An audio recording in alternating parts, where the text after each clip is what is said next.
और धनबाद के दक्षिण डिगवाड़ी पंचायत के महतो बस्ती के लोग आज नगर निगम में आ गए, लेकिन वो अपना पुराना गांव लौटा देने की बात कर रहे हैं।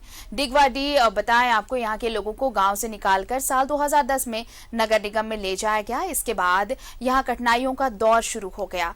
आखिर क्या है यहाँ के लोगों की परेशानी, क्यों शहर को छोड़ गांव लौटने की बात कर रहे हैं यहाँ के लोग, एक रिपोर्ट दिखाते हैं आपको हम। शहर नहीं चाहिए, हमारा गांव हमें लौटा दो, क्योंकि तब विकास था, हर किसी को पानी मिलता था, गांव में खेती होती थी, राशन कार्ड थे, विधवा और वृद्धा पेंशन मिलता था। लेकिन आज सब बंद है। नगर निगम में विलय के बाद वीरान हो गई बस्ती। ये है कृष्ण नंदन रॉय, भारत के पहले व्यक्ति हैं जिन्हें 1978 में निर्विरोध मुखिया चुना गया था। राष्ट्रपति ने प्रशस्ति पत्र दिया था और रेल मंत्री ने 5 साल तक मुफ्त पास दिया था। ये दक्षिण डिगवाड़ी पंचायत के रहने वाले हैं, जहां पहले खेती होती थी, पानी के लिए चापाकल थे, सभी के लिए राशन कार्ड थे और सबों को राशन मिलता भी था। कई लोगों को विधवा और वृद्धा पेंशन मिलता था, लेकिन आज सब बंद है, क्योंकि अब ये नगर निगम में आ गया है। गली में रोड भी बनाया, ड्रेन भी बनाया, उसके ऊपर स्लैब भी डाला, उसके बाद हरिजन घर बहुत सा बनाया, हरिजन कॉलोनी भी बनाया। इस तरह से चापानल, बहुत सा चापानल लगा किया है इस बस्ती में। लेकिन जब से हम लोग का 97 से पावर चला गया, उसके बाद से कोई विकास इस क्षेत्र में नहीं हुआ, कुछ नहीं विकास हुआ है। लेकिन आज भी जो है, सिर्फ मेरा पंचायत नहीं और भी अन्य पंचायत के लोग भी मेरे पास मदद के लिए आता है। नगर निगम बन जाने के बाद सारी चीजें जैसे छिन गई। आज ना तो पानी है, ना सड़क, ना नाली, ना ही राशन ही मिल रहा है और ना ही स्वास्थ्य की ही कोई सुविधा है। अस्पताल ले जाने के लिए एम्बुलेंस तक नहीं आते, खटिया के सहारे उन्हें अस्पताल ले जाना पड़ता है। रास्ता विकास नहीं है। जब से हम लोग का पंचायत था तब अच्छा था, अब नगर निगम होने के बाद कोई फैसिलिटी नहीं है, ना रोड है, ना पानी है, ना बिजली का सुविधा है। अभी थोड़ा हुआ है बिजली का सुविधा, लेकिन पानी या रोड का कोई सुविधा नहीं है। आदमी को पानी के लिए कितना तरसना पड़ता है। हम लोग को हॉस्पिटल जाने के लिए कोई रास्ता भी नहीं है, बाहर जाने के लिए कोई रास्ता भी नहीं है। पहले जो हम लोग का पंचायत था अच्छा था, अभी नगर निगम होने के बाद कोई सुविधा भी हम लोग को नहीं हुआ। कोई रूट नहीं है, पानी नहीं तो खुश हो, कुछ छापा न लगाए तो कितना दिन रहेगा। हम लोग चाहता है जो ये से पानी आए, पानी के लिए बहुत मोदी तो काम लिखा काम था, हम लोग देखा सकते हैं। मोदी वादा किया, मुफ्त था, कुछ नहीं किया।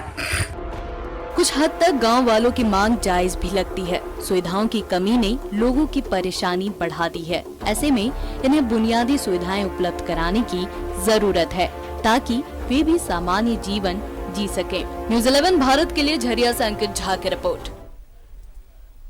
तो डिगवाड़ी दक्षिणी पंचायत की ये तस्वीर हमने आपको दिखाई और देखिए, ये बड़ा अजीबोगरीब ये मामला है कि विकास के लिए ही इन्हें वहां से हटाया गया, गांव से इन्हें निगम के क्षेत्र में बसाया गया। लेकिन जब ये निगम के अंतर्गत आए तो इन्हें बुनियादी सुविधाएं तक नहीं मिलती। हमारे सहयोगी हमारे साथ जुड़ रहे हैं अंकित, देखिए ये कैसा विकास है। आप गांव से, पंचायत से इन्हें निगम तो ले आते हैं, लेकिन सुविधाओं के नाम पर कुछ भी नहीं। ऐसे में तो वापस वो गाँव लौटना चाह रहे हैं, इसलिए लौटना चाह रहे हैं।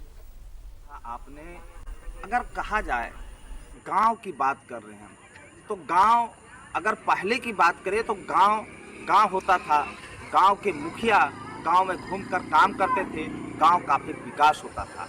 लेकिन वही गांव अगर नगर निगम में विलय हो जाए तो गांव की जो स्थिति है वो कहीं न कहीं डामाडोल हो जाती है, और वो विलय होने के बाद में जो विकास की जो गति रहती है वो धीमा पड़ जाता है। तो चलिए सीधे चलते हैं, हम डिगवाड़ी 12 नंबर महतो बस्ती की बात कर रहे हैं। महतो बस्ती कभी गांव हुआ करता था। वहां के मुखिया अनुकूल बोस, जो पूर्व मुखिया हैं अभी भी, वो हुआ करते थे। वो 1978 में वो पूरे देश में निर्विवाद चुनाव में डिगवाड़ी 12 नंबर पंचायत से वो जीते थे, जबकि कॉन्सेप्ट में उनके सामने कोई भी उस गांव से, उस पंचायत से खड़ा नहीं हुआ था। उस समय पूरे देश में वो चुनाव जीत कर एक मुकाम हासिल किए थे। उस समय बीवी गिरी राष्ट्रपति और केदारनाथ पांडे जो मुख्यमंत्री थे उन्होंने उन्हें सम्मानित किया था, और रेल मंत्री कमला त्रिपाठी उन्होंने भी उन्हें बुला करके काफ़ी सम्मानजनक सम्मानित किया था। उस समय वो बहुत अपने गांव के लिए 26 वर्षीय के मुखिया कहलाते थे और अपने गांव के लिए काफ़ी विकास का काम किए थे। वो मुखिया अपने गांव के लिए इंदिरा आवास, सड़क, नाली, शेड, समुदाय भवन, कई ऐसे काम किए उस गांव के लिए जो कि आज ये गांव चलिए, बहुत बहुत शुक्रिया अंकित तमाम जानकारी के लिए आपका। तो डिगवाड़ी दक्षिणी पंचायत का हाल क्या है ये आपने देखा, इसलिए अब लोग कह रहे हैं कि हमें शहर नहीं चाहिए, हमारा गांव हमें लौटा दो।